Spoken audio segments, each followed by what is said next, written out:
এই বনাম ইসলাম, প্রযুক্তির আড়ালে দাজ্জালের ফিতনা।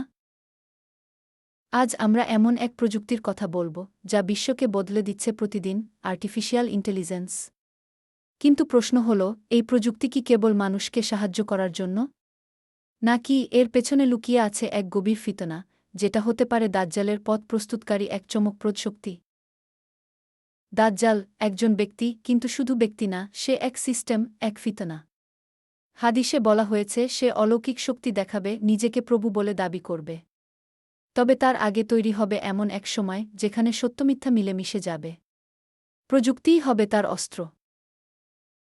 রাসূল বলেছেন, যে ব্যক্তি সূরা কাহফের প্রথম ১০ আয়াত মুখস্থ রাখবে, সে দাজ্জালের ফিতনা থেকে রক্ষা পাবে।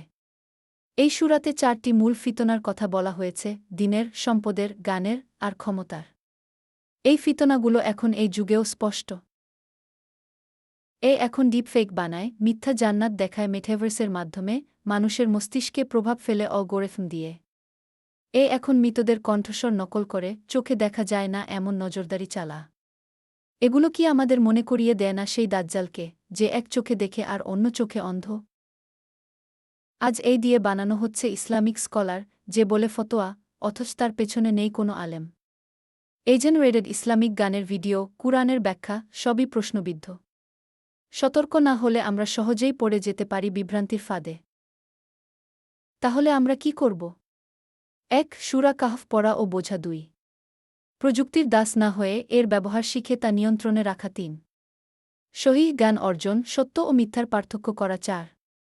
আল্লাহর উপর তাওয়াক্কুল আর দোয়া করা, যেন এই ফিতনা থেকে রক্ষা পাই।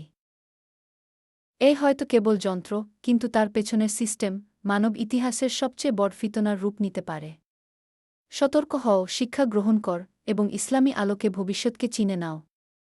এখনই সূরা কাহফ পড়ুন এবং এই ভিডিওটি বেশি বেশি শেয়ার করুন, যাতে সবাই সচেতন হতে পারে। আল্লাহ আমাদের হিদায়াত দিক।